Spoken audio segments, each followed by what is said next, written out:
এই সংসারে এমন কিছু মানুষ আছেন যাদেরকে আপনার ভালো লাগে, তারা আপনার প্রিয়। আমরা চাই ওনারা আমাদের কাছে থাকুন, আমরা ওনাদের কাছে থাকি। এবার সেই ক্ষেত্রে আমরা তাদের ভালো ভালো উপহার দেওয়ার চেষ্টা করি, কারণ ওনারা হলেন আমাদের প্রিয়। আর তার বদলে আমরা আশা করে থাকি যে ওনারা আমাদের একটু সম্মান করবেন। এবার এই মানুষজন যারা আমাদের প্রিয়, এদের আমরা একটা উপহার দিই, সোনা দিয়ে থাকি, আভূষণ দিয়ে থাকি, হিরে মুক্তো দিয়ে থাকি। কিন্তু যদি ভেবে দেখি, এই সবকিছুরই একটা মূল্য আছে। ভেবে দেখুন, আপনি কি তাদের এমন কোনো উপহার দিতে পারেন যা কিনা অমূল্য? তা এরকম উপহার কি হতে পারে? ঠিক বলেছেন আপনি, প্রেম। এই প্রেমই হলো অমূল্য, কারণ মন থেকে এর উৎপত্তি হয়। না চেয়ে পাওয়া যায় আর না ছিনিয়ে নেওয়া যায় এই ভালোবাসা। ঠিক এইরকমই হয় এই সম্মান। যদি সম্মান করো তাহলে মন থেকে এবং ভালোবেসে করো, ভয় পেয়ে নয়। মনে রাখবেন, যে মাথা ভয়ের দ্বারা নত হয়, বিরোধিতাও প্রথমে সেই করে থাকে। যে মাথা ভালোবেসে নত হয়, তা আপনার জন্য বলিদানও দিতে পারে। এই সংসারের সব থেকে বড় উপহার, সব থেকে বড় বরদান এই প্রেম এবং সম্মান। তাকে সম্মান করুন আর আমার সাথে ভালোবেসে বলুন, রাধা রাধা। সমস্ত মানুষের জীবন কিছুটা সমান হয়। মানুষ জন্মগ্রহণ করে, তারপর চলতে শেখে, জীবনে এগিয়ে চলে, বার্ধক্য লাভ করে, তারপর সমাপ্ত হয়ে যায়। কিন্তু সেই ব্যক্তিরা কারা যারা প্রকৃত অর্থে মনুষ্য জীবন যাপন করেন? এনারা হলেন সেই ব্যক্তি যারা পড়ে গেলেও আবার উঠে দাঁড়ানোর চেষ্টা করেন, নিজের ভেঙে পড়া অস্তিত্বকে আগলে নিয়ে আবার একটা আকার দেওয়ার চেষ্টা করেন, ভগ্ন আশাকে আবার একটা নতুন দিশা দেন। অসফল হওয়ার পরেও থামেন না, আবার এগোতে থাকেন। অসফল হওয়ার পরে যদি আপনি থেমে যান, তাহলে সাফল্য আপনার সামনে অপেক্ষা করে, কিন্তু আপনি তা দেখতে পান না। তাই জীবনের সংঘর্ষে অংশগ্রহণ করতে শিখুন। জীবনের সংঘর্ষ থেকে পালাবেন না। আসুন আমার সাথে ভালোবেসে বলুন, রাধা রাধা। পরিস্থিতি কখনো এটা ভালো থাকে, আবার কখনো মন্দ হয়ে যায়। কখনো এই পরিস্থিতি আমাদের পক্ষে থাকে, আর কখনো এই পরিস্থিতি অনুযায়ী আমাদের চলতে হয়। কোনো বিকল্প থাকে না। কিন্তু যখনই এই পরিস্থিতি খারাপ হয়ে যায়, তখন কি করা উচিত সেই প্রশ্ন মনে জেগে ওঠে। পরিস্থিতি যখন প্রতিকূল হয়, তখন আমরা কিছু হারালে তা হারিয়ে ফেলি, ঠিক আছে, কিন্তু যা বাকি আছে সেটা আমরা আগলে রাখতে পারি। পরিস্থিতিকে সামলে রাখার চেষ্টা আমরা অবশ্যই করতে পারি, শুধু সেটুকুই আমাদের হাতে রয়েছে। কিন্তু এর থেকেও বড় সমস্যা আছে, অহংকার। কখন প্রবেশ করে আমরা জানতেও পারি না। এই অহংকার আপনাকে বুঝতেও দেবে না যে আপনি সত্যি কিছু হারিয়েছেন। আপনার কিছুই যাবে আসবে না। দেখতে গেলে আকাশের সূর্য নিজের প্রকাশ হারিয়ে ফেলে যখন অন্ধকার ঘনিয়ে আসে। তাহলে আমরা কে হই? ওনার সামনে তো কিছুই নই। এই অহংকার আমাদের দমন করতেই হবে। এটা বিশ্বাস করতে হবে যে এই সমগ্র সৃষ্টিতে আমরা শুধুমাত্র একটা কণা, তার থেকে বেশি আর কিছুই নয়। বিশ্বাস করতে হবে যে আমরা ততটাও বড় নই যে কখনোই কিছুই হারাবো না। এবার যেদিন এই জ্ঞান আপনি আত্মস্থ করে নিজের আচরণ পাল্টাবেন, মনে রাখবেন সেই দিনই অহংকারকে দমন করতে আপনি পথে অগ্রসর হয়ে পড়েছেন। এই অহংকারকে দমন করুন আর আমার সাথে ভালোবেসে বলুন, রাধা রাধা। বনস্পতি ফলনের জন্য আমাদের কিসের প্রয়োজন পড়ে? একটু ধরিত্রীর, একটু পরিশ্রমের, আর একটা বীজের। এবার যদি মানুষের কথা বলি, তাহলে এখানে ধরিত্রী হলো মানুষের এই জীবন, যেখানে মানুষ নিজের ইচ্ছের ফল ফুল ফলন করতে চায়। পরিশ্রম হলো আমাদের কর্ম, আর বীজ হলো আমাদের নির্বাচন। আমাদের বেছে নিতে হবে যে আমরা কি বপন করব, আম নাকি ফণি মনসা। এর মধ্যে আমরা কি পেতে চাই? রসালো ফলের ফলন চাই নাকি কাঁটার ফলন চাই, তা আমাদের উপর নির্ভরশীল।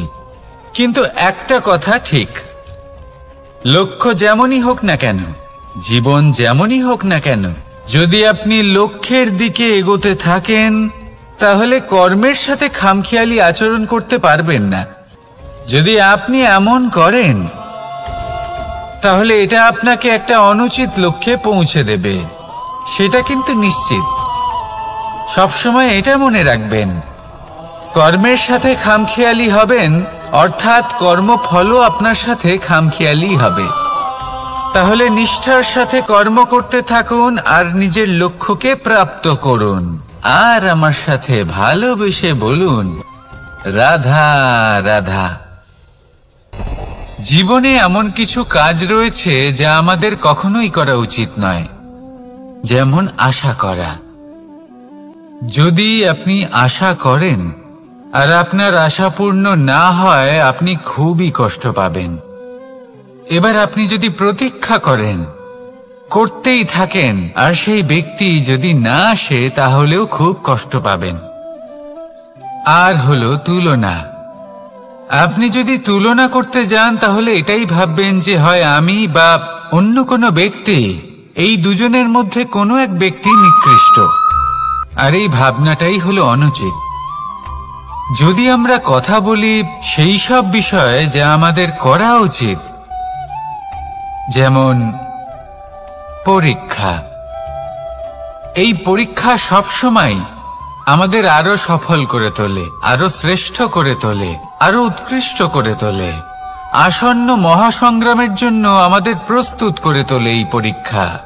তাই এই পরীক্ষার থেকে কখনোই পালাবেন না, এর সম্মুখীন হন। আর হলো কর্ম।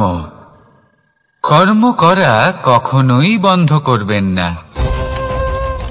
তুলনা করার বদলে কর্ম করুন, প্রতীক্ষা করার বদলে কর্ম করুন, আর আশা করার বদলে কর্মই করুন। জীবন সফল হয়ে যাবে। দেখুন, সবার শেষে সত্যি বলতে এই কর্ম আর এই পরীক্ষা, এই দুই আমাদের জীবনকে সুখী করে তুলতে পারে। আসুন আর আমার সাথে ভালোবেসে বলুন, রাধা রাধা। এই জীবন কিভাবে বদলানো সম্ভব? কিছু মানুষ বলেন যে নিরন্তর কাজ করলে, পুরুষার্থ পালন করলে এই জীবন বদলে ফেলা সম্ভব। আজ আমি আপনাকে বোঝাবো যে এক মুহূর্ত, সময় আর সিদ্ধান্ত কতটা গুরুত্বপূর্ণ হয়। এক মুহূর্তই যথেষ্ট। একটা মুহূর্ত এত শক্তিশালী হতে পারে যে তা আপনার সমগ্র জীবন পাল্টে দিতে পারে। এমন এক সময় ছিল শ্রীরামের কাছে, যখন ওনাকে সিদ্ধান্ত নিতে হয় যে উনি নিজের পিতার আদেশ পালন করতে বনবাসে যাবেন নাকি যাবেন না। উনি সেই আদেশ পালন করেছিলেন। তারপর সময় অনুসারে উপযুক্ত সিদ্ধান্ত নিলেন। আর আজ সকলের মনে বসবাস করেন শ্রীরাম। আর অন্যদিকে আছে রাবণ। ওনার কাছে একটা সময় ছিল, একটা সুযোগ ছিল নিজের প্রারব্ধকে শুভ করে তোলার। উনি ভুল করলেন আর মৃত্যু লাভ করলেন। নির্বাচন সবসময় আপনার হাতে, শুধু আপনাকে সময়কে বুঝতে হবে, সেই মুহূর্তকে বুঝতে হবে আর উচিত সিদ্ধান্ত নিতে হবে, ব্যাস। বুঝতে শিখুন এই সময়ের দাবি কি, বুঝতে শিখুন এই সময়ের ইচ্ছে কি, আর উচিত সিদ্ধান্ত নিন। আর আমার সাথে ভালোবেসে বলুন, রাধা রাধা। মানুষের শরীর থেকে যা কিছু নির্গত হয় সবই পচনশীল, তা থেকে দুর্গন্ধ বেরোয়, একটা ঘৃণাবোধ জন্ম নেয়। আমাদের রক্ত হোক, অবশিষ্ট হোক, ঘাম হোক, নিঃশ্বাস হোক, আবার এমনকি যখন আমরা মনুষ্য শরীর ত্যাগ করি তারপরেও এই শরীরেও পচন ধরে, তার থেকে দুর্গন্ধ বেরোয়। কিন্তু বিষয়টা হলো এটা আমাদের হাতেই নেই। তাহলে আমাদের হাতে কি রয়েছে? আমাদের কর্ম, আমাদের উদ্দেশ্য আর আমাদের বাণী। যদি এইগুলো শুভ রাখেন তাহলে শুধু নিজে সুগন্ধিত থাকবেন না, এই সমগ্র সংসারকে সুগন্ধিত করে তুলবেন। কথায় আছে যে বাণীর থেকে অধিক মূল্যবান আর কিছুই নেই। সেই জন্য যে কোনো কথা বলার আগে নিজের শব্দকে নিজের মনের তুলাদণ্ডে মেপে দেখুন, তারপরে তার প্রয়োগ করুন। কখনো কখনো এমনও হতে পারে যে আপনার কথা কারোর জীবনে আশীর্বাদ হয়ে দাঁড়ালো, যার দ্বারা হয়তো সে শক্তি এবং প্রসন্নতা লাভ করলো। আবার এমনও হতে পারে যে আপনার কথা হয়তো কারোর মনে এমন আঘাত দিল, সে সেই আঘাত কোনোদিনও ভুলতে পারল না। আসুন আমার সাথে ভালোবেসে বলুন, রাধা রাধা। ইচ্ছে এবং চেষ্টা, এই দুই মানুষের মধ্যে আছে, কিন্তু এই দুইয়ের মধ্যে সামঞ্জস্য থাকা খুব প্রয়োজন। আপনার যা ইচ্ছে সেটা পূর্ণ করার জন্য চেষ্টার প্রয়োজন তো অবশ্যই। আপনি যে স্বপ্ন দেখেন সেটা পূর্ণ করার জন্য নিদ্রা ত্যাগ করে চেষ্টা করা অত্যন্ত প্রয়োজনীয়, নয়তো এই স্বপ্ন কখনোই পূর্ণ হবে না। যদি আপনি কোনো প্রশ্নের উত্তর চান তাহলেও আপনাকে চেষ্টা করতেই হবে। জীবনে যদি সামনে এগোতে হয় তাহলে পাকে কষ্ট দিয়ে সামনে এগোতে হবে, চেষ্টা অবশ্যই করতে হবে। যদি আপনি চেষ্টা না করেন, পরিশ্রম না করেন, তাহলে এই সংসার আপনাকে পেছনে ফেলে সামনে এগিয়ে যাবে। নিজের ইচ্ছেগুলিকে মন থেকে বাস্তবে আনুন আর চেষ্টার দ্বারা তাকে সার্থক করুন। এই মন প্রসন্ন হয়ে বলবে, রাধা রাধা। জীবনে কখনো সাফল্য আসে, আবার কখনো অসফলতা, কখনো আশা পাওয়া যায়, কখনো নিরাশা, কখনো জয় লাভ করি, আবার কখনো পরাজয়। এর পেছনের কারণটা জানা অত্যন্ত প্রয়োজনীয়। যদি আমি পরাজয়ের কথা বলি, যখনই আমরা পরাজয় লাভ করি আমরা ভাবতে থাকি যে এমন কেন হলো? আমাদের শত্রু কি বেশি শক্তিশালী ছিল, নাকি আমাদের নীতিতে কোনো খামতি ছিল? এই সমস্ত কারণের পেছনে খুব বড় একটা কারণ থাকে, আর সেই কারণ আমাদের অন্তরে সুপ্ত থাকে। ধরে নিন একটা পথ, তাতে আপনি চলছেন, সেই পথ কাঁটায় পরিপূর্ণ, কিন্তু আপনি পাদুকা পরে রয়েছেন আর আপনি হেঁটে সামনে এগিয়ে যান। এবার এমন একটা পথ এলো যা পুষ্পে ঢাকা, আর আপনি পাদুকা পরে রয়েছেন, কিন্তু আপনার পাদুকাতে একটা পাথর আটকে গেল। তখন দু পা হাঁটাও খুব কঠিন হয়ে পড়ে। এই সংসারের যে কোনো শক্তি আপনাকে পরাস্ত করার পূর্বে আপনি জানেন কে আপনাকে পরাস্ত করতে পারে? আপনার অন্তরের দুর্বলতা, আপনার অন্তরের সেই সুপ্ত শত্রু। আর সেই জন্য ইতিবাচক মনোভাব গুরুত্বপূর্ণ হয়ে পড়ে। ভালো মানুষদের সাথে থাকুন, সৎসঙ্গে থাকুন, বন্ধুত্ব করুন, ভালোবাসুন। এই ভালোবাসা এত শক্তিশালী এক অস্ত্র যাকে ব্রহ্মাস্ত্র পরাস্ত করতে পারে না। এই সমস্যারূপী পাথর কিছুই নয়।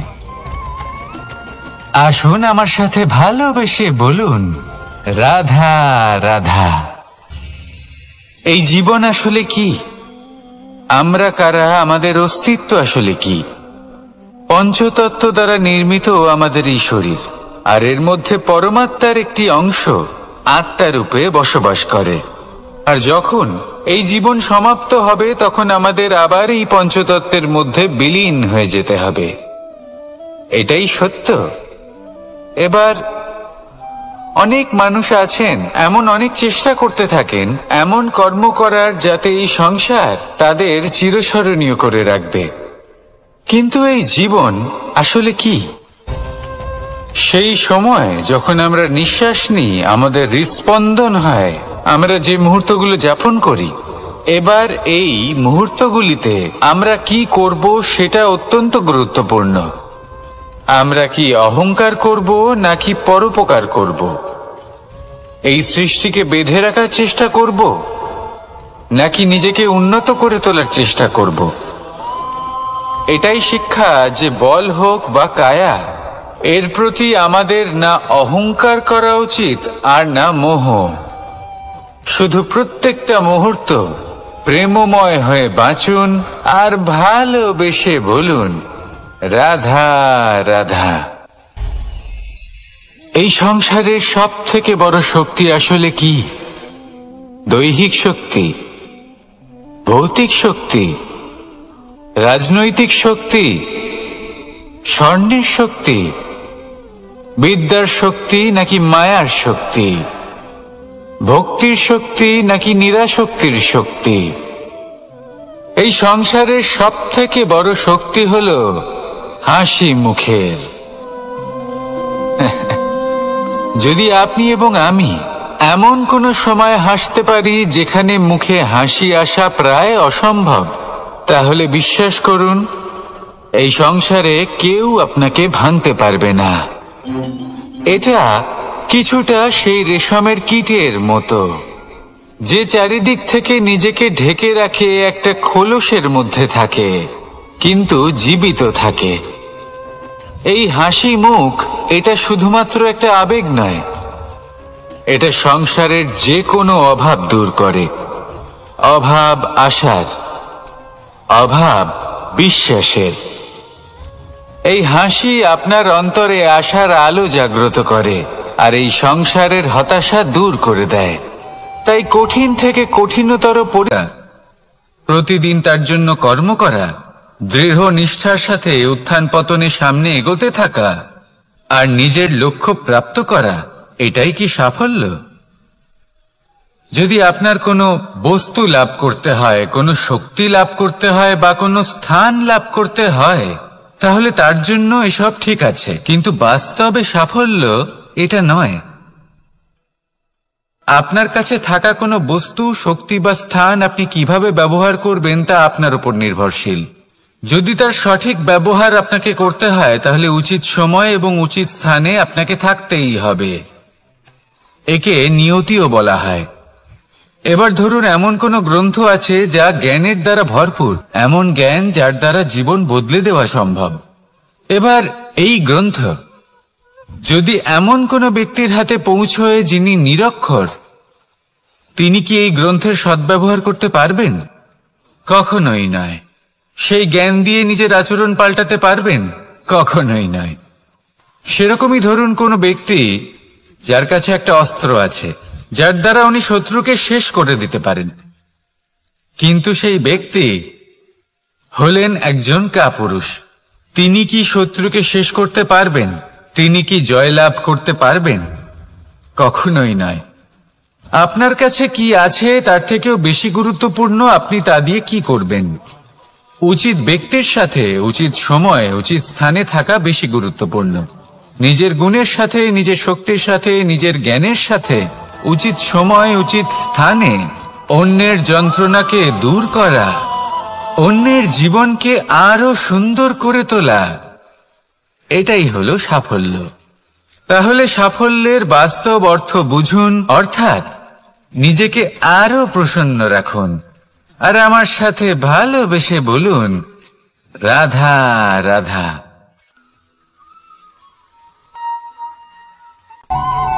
অনেক সময় মানুষ অতীতকে দেখেন আর তখন অহংবোধে পরিপূর্ণ হয়ে ওঠেন।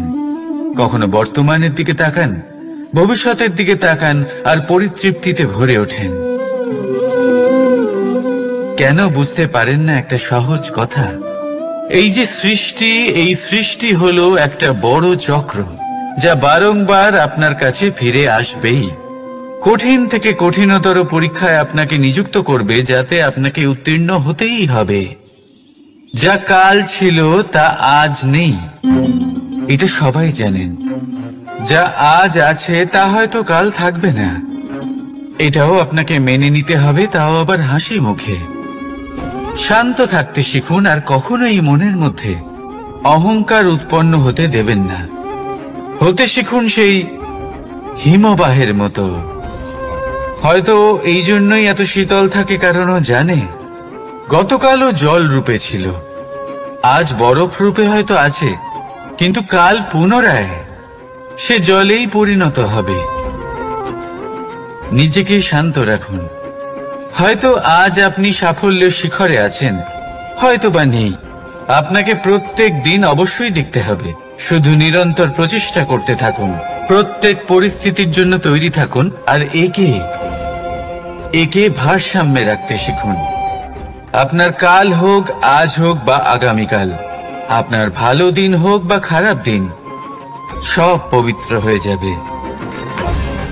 তাহলে আসুন আর আমার সাথে ভালোবেসে বলুন, রাধা রাধা। এই সংসারে এমন কোনো পর্বত নেই যা এতটাই উঁচু যে মানুষ তার শিখরে পৌঁছতে পারবে না, তাকে অতিক্রম করতে পারবে না। এই সংসারে এমন কোনো সাগর নেই যা কিনা এতটাই গভীর যেখানে মানুষ তার তলদেশে পৌঁছে ফিরে আসতে পারবে না। একটা ছোট্ট বরফের টুকরো পর্বতের শিখরে গলে গিয়ে বইতে থাকে, আর দেখতে দেখতেই তা মহানদী গঙ্গায় পরিবর্তিত হয়। এর কারণ কি? এর কারণ হলো প্রচেষ্টা, প্রারব্ধ নয়। এই প্রচেষ্টাই সুনিশ্চিত করে যে আপনার প্রারব্ধ কি হবে। এই সমস্ত কিছু হলো প্রচেষ্টা আর প্রারব্ধের খেলা। আপনার প্রচেষ্টা যেরকম হবে, আপনার প্রারব্ধ সেরকমই হবে। আর আপনার প্রচেষ্টা যদি উচ্চ মানের হয়, তাহলে প্রারব্ধকে আপনার সামনে নত হতেই হবে। কি বলেন? তাহলে আসুন আমার সাথে ভালোবেসে বলুন, রাধা রাধা। অনেক সময় যখন আমরা কর্ম করি, সাফল্য লাভ করি, কঠিন পরীক্ষায় উত্তীর্ণ হই, বড় কাজ করি, আমাদের মনে হয় এই সংসার আমাদের একটু প্রশংসা করুক, ভালো লাগে। অনেকবার মনে হয় এটা হলো আমাদের কর্মের ফলই বটে, আমরা আনন্দ পাই। কিন্তু যখন আমরা এই প্রশংসা পাই না, তখন কি হয়? আমরা দুঃখী হয়ে যাই, ভেঙে পড়ি। মনে হয় যেন আমার জন্য কেউ চিন্তাই করে না। এমন মনে হয় যেন আমাদের আনন্দে অন্য কেউ আনন্দই পায় না। অনেক রকম ভাবনা আসে। কিন্তু আমি আপনাকে একটা প্রশ্ন করতে চাই। আপনি যে কাজই করেন না কেন, যে কর্মই করেন না কেন, তা কি শুধুমাত্র প্রশংসার জন্য করেন? যদি এরকম হয়ে থাকে, তাহলে সেই ভাবনা এক্ষুনি ত্যাগ করুন। কারণ এই প্রকৃতি আমাদের অন্য শিক্ষা দেয়।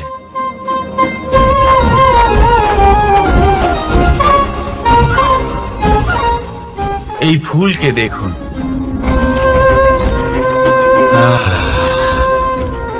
এই যে ফুলের সুবাস, যা আমার মনকে উচ্ছ্বসিত করে তোলে, মনে শক্তি সঞ্চার করে, এই সুগন্ধ। কিন্তু ভেবে দেখুন, ফুলের কিন্তু এই কাজ করার জন্য কোনো প্রশংসারই প্রয়োজন হয় না। এটাই হলো প্রকৃতির শিক্ষা। যিনি সৎ হন, সৎকর্ম করেন, তার কোনো প্রশংসার প্রয়োজন হয় না, কারণ ওনার কর্মই হলো ওনার সুবাস। মনে রাখবেন, আতর নকল ফুলে দেওয়া হয়, প্রকৃত ফুলের তার কোনো প্রয়োজন হয় না। সেইভাবেই আপনিও কর্ম করতে থাকুন শুভ চিন্তা নিয়ে। এই মনকে সব সময় শান্ত রাখুন, স্বচ্ছ রাখুন। যদি এরকম করেন, তাহলে আপনার কর্ম এমন সুবাস ছড়াবে যে আপনার জীবনে শুধু এবং শুধুমাত্র আনন্দই থাকবে। তাহলে এই আনন্দ সহকারে বলুন, রাধা রাধা। জীবন, এই জীবন আসলে কি?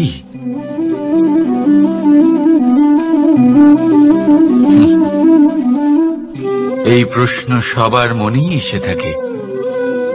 সবার মন এই প্রশ্নের জন্যই চিন্তিত থাকে। এই জীবন আসলে কি? এর উদ্দেশ্য আসলে কি? কি করা যেতে পারে এই জীবনে? এই জীবন কি কিছু পাওয়ার, নাকি এই জীবন কিছু হারাবার? এই জীবন কি আসলে সেটাই যেখানে আমাদের পরমাত্মার খোঁজ করা উচিত, নাকি আমাদের ধাবিত করা উচিত নিজেদের স্বপ্নের লক্ষ্যে? এই জীবন আসলে কি? এই জীবন আসলে অত্যন্ত সরল। এ হলো শান্ত জলের মতো, একটা আয়নার মতো। এই জীবন, এই জীবন আসলে ঠিক যেন এক আয়নার মতো। আয়না কি করে? আপনাকে সেটাই দেখায় যা আপনি করে থাকেন। আপনি হাসি মুখে আয়নার দিকে তাকান, আয়না আপনাকে আপনারই মুখ দেখাবে সেই হাসি সমেত। আপনি রেগে গিয়ে আয়নার দিকে তাকান, আয়না আপনাকে সেটাই দেখাবে। আপনি প্রসন্নভাবে হেসে আয়নার দিকে তাকালে আয়না আপনাকে সেটাই দেখাবে। এটাই হলো জীবন, একটা আয়নার মতো। আপনি এটা ভাববেন না যে এই জীবন আপনাকে কি দিয়েছে, বরং এটা ভেবে দেখুন যে আপনি এই জীবনকে কি প্রদান করেছেন। যদি আপনি এই জীবনকে সুখ প্রদান করেন, আনন্দ দিতে পারেন, ভালোবাসা দিতে পারেন, তাহলে এই জীবনও আপনাকে সুখ, আনন্দ আর ভালোবাসাই দেবে। তাহলে আসুন এই সুখ, আনন্দ আর ভালোবাসা দিয়ে বলুন, রাধা রাধা। সংসারে অনেক সময় এরকম হয় যে আমরা খুব সমস্যায় থাকি, খুব বিপদের মধ্যে থাকি। আর সেই সমস্ত মানুষ যারা আমাদের কাছের মানুষ, আমাদের আপনজন, তারা আমাদের ত্যাগ করে চলে যান। আমরা এই সময় দুঃখ পাই, নিরাশ হয়ে পড়ি এবং একা একাই সেই সমস্যাকেও কাটিয়ে উঠি। এবার পরিস্থিতি যেমন খুশি হোক না কেন, সেই সব মানুষ যারা এমন সময় আপনাকে ত্যাগ করেছেন, তাদের প্রতি ক্রুদ্ধ হওয়া, অভিমান করা, এটা অনুচিত। আমি বলবো তাদের প্রতি কৃতজ্ঞ থাকুন।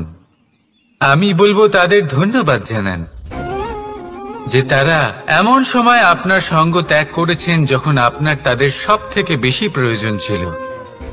কারণ দেখুন, হয় তাদের বিশ্বাস ছিল যে আপনি নিজেই এই বিপদ থেকে বেরিয়ে আসতে পারবেন, বা তাদের ত্যাগ করার জন্য আপনি নিজের উৎসাহ বাড়িয়ে তুললেন, আপনি নিজের শক্তি বাড়ালেন এবং নিজে সেই সমস্যা থেকে বেরিয়ে আসলেন। নিজের খারাপ সময়কে আপনি নিজেই ভালো সময় করে তুললেন।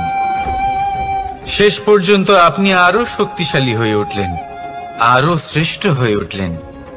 আর এটাই তো আপনার বিজয়, যার কারণ হলো তাদের আপনাকে ত্যাগ করা। তাহলে তাদের ধন্যবাদ জানান আর আমার সাথে ভালোবেসে বলুন, রাধা রাধা। দোল উৎসবে এই সমগ্র সংসার রং নিয়ে খেলা করে, কিন্তু এই রঙের সারমর্ম এই সংসার কি জানে?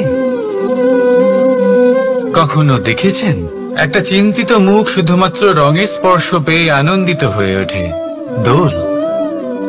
দোলে আমরা কি করি?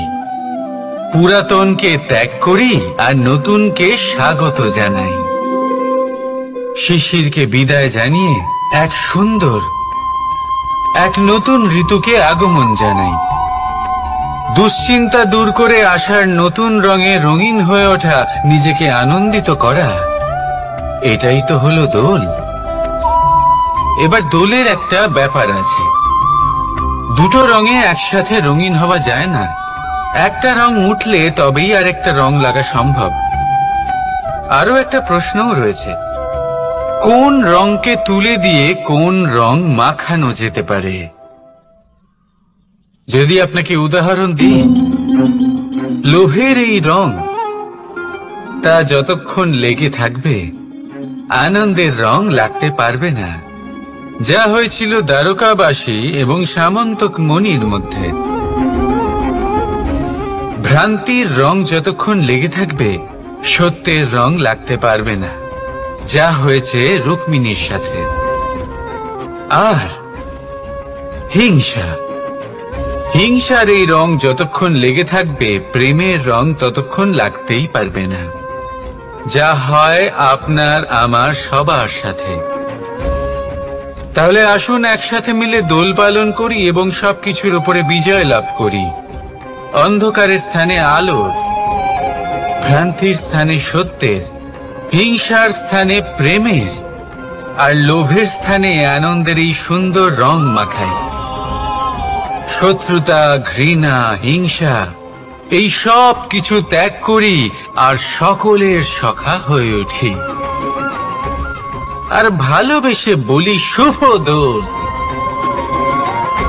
হ্যাঁ, ওটা তো আমরা অবশ্যই বলবো, রাধা রাধা।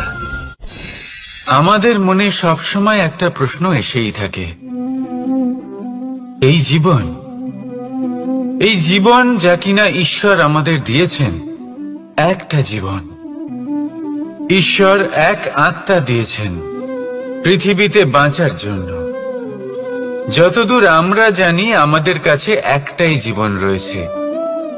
আমরা ভাবি এই জীবন গুছিয়ে কিভাবে রাখা যায়।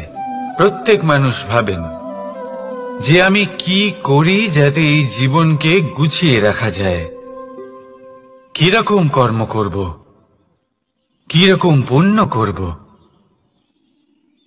কি ধরনের শাস্ত্র পড়ব যাতে আমি সেই জ্ঞান অর্জন করি যাতে জীবনটা সুন্দর করে তুলতে পারি। আমাদের সমগ্র জীবন কেটে যায় এই প্রশ্নের উত্তর খুঁজতে, সেই শাস্ত্র অধ্যয়ন করতে। এমন অনেক মানুষ তাও বুঝতে পারেন না। আসুন আজ আমি আপনাকে একটা সহজ কথা বলি, যার দ্বারা আপনি নিজের জীবন সুন্দর করবেন। জীবন, জিহ্বা, এদের দুজনেরই হলো একটাই রাশি। জিহ্বা অর্থাৎ আপনার কথা, এই কথাকে সংযত রাখুন, একে সুন্দর করে তুলুন, মধুর কথা বলুন, যতটা সম্ভব একে নিয়ন্ত্রণে রাখুন। আপনার জীবন সুন্দর হয়ে উঠবে। কারণ এই শব্দ হয় অত্যন্ত শক্তিশালী।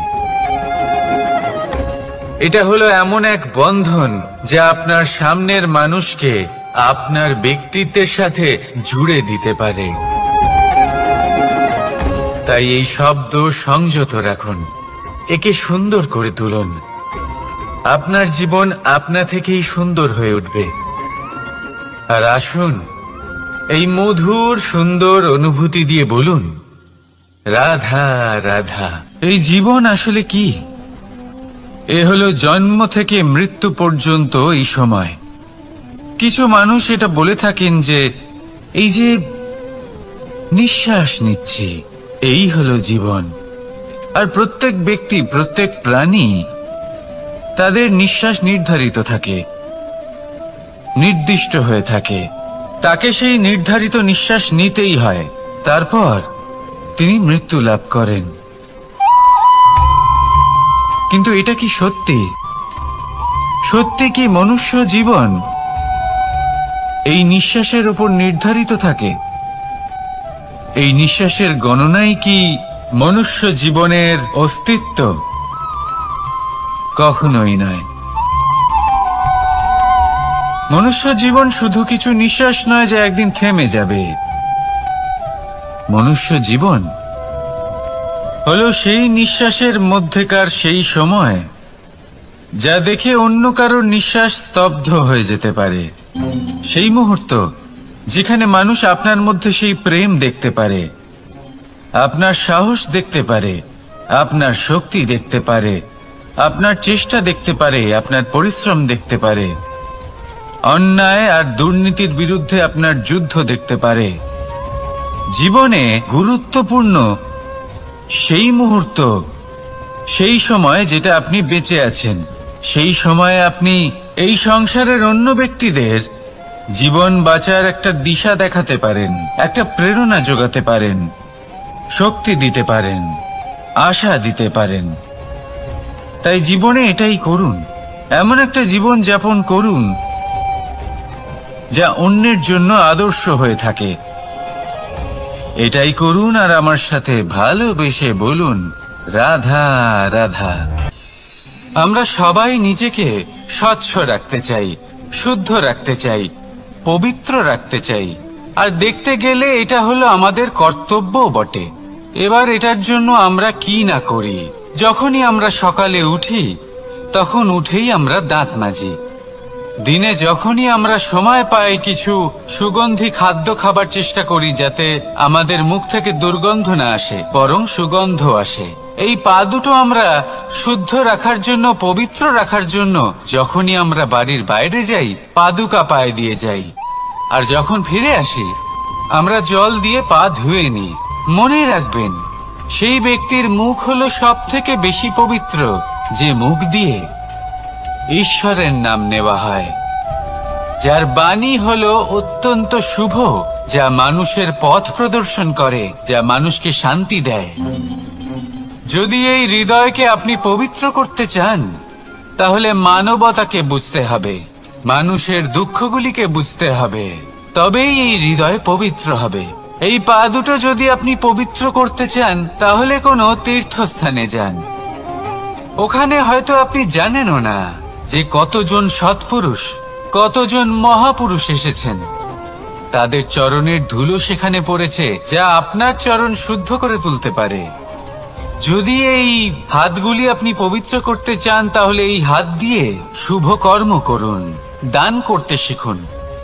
আর যদি এই আত্মা আপনি পবিত্র করতে চান, একটাই বিকল্প আছে, প্রেম, শুদ্ধ নিঃস্বার্থ প্রেম। এই প্রেম বিতরণ করতে থাকুন, আপনি শুদ্ধ থাকবেন, পবিত্র থাকবেন। আসুন আমার সাথে ভালোবেসে বলুন, রাধা রাধা। কখনো এটা ভেবে দেখেছেন, কোনো বিশেষ স্থানে বা বিশেষ পরিস্থিতিতে সবথেকে বেশি গুরুত্বপূর্ণ কি হতে পারে? যদি শরীরের কথা বলি, তাহলে সবথেকে বেশি গুরুত্বপূর্ণ হলো মস্তিষ্ক আর মন। যদি ব্যবসার কথা বলি, তাহলে সবথেকে গুরুত্বপূর্ণ হলো ধন। রাজ্যের বিষয়ে কথা বললে সবথেকে গুরুত্বপূর্ণ হলো রাজা। আর সমাজের কথা যদি বলি, তাহলে সবথেকে গুরুত্বপূর্ণ হলো আমাদের গুরু। এবার এই সব গুরুত্বপূর্ণ এই কারণ এদের হাতেই সব থাকে। দেখুন, হয় এরা আমাদের উত্থানের পথে নিয়ে যেতে পারে, অথবা আমাদের পতনের দিকে নিয়ে যেতে পারে। এবার যদি কোনো অসামান্য রাজা হন, যিনি কিনা সত্যবাদী, যিনি একজন ভালো রাজা, তাহলে তিনি সেই দেশকে, সেই রাজ্যকে বিকাশের পথে নিয়ে যাবেন, আর নয়তো অন্ধকারের পথে নিয়ে যাবেন। যদি এবার গুরুর কথা বলা হয়, তাহলে জেনে রাখুন, গুরু যদি শ্রেষ্ঠ হন, তাহলে সংস্কৃতির সর্বশ্রেষ্ঠ স্তরে উনি এই সমাজকে নিয়ে যাবেন। যদি গুরু পাখণ্ডী হন, লোভী হন, লালসাগ্রস্ত হন, তাহলে এই সমাজেও এই পাখণ্ডতা, এই লোভ, এই লালসাই প্রকাশিত হবে। ঠিক এইভাবেই জীবনে, মানুষের জীবনে প্রেমেরও এক গুরুত্বপূর্ণ স্থান রয়েছে। যদি মানুষের মনে প্রেম থাকে, তাহলে ধরে নিন সে জীবিত রয়েছে, আর যদি না থাকে, তাহলে সে মৃতই প্রায়। যদি রাধা কৃষ্ণের বিষয়ে কথা বলি, বলবো কৃষ্ণের জীবনে যদি রাধা থাকে, তাহলেই কৃষ্ণ হলো কৃষ্ণ। আর যদি রাধা না থাকে, তাহলে কৃষ্ণ হলো যে কোনো পশুরই সমান। আসলে পশু থেকে মানুষ হওয়ার এই যে যাত্রা, এর আধার হলো প্রেম।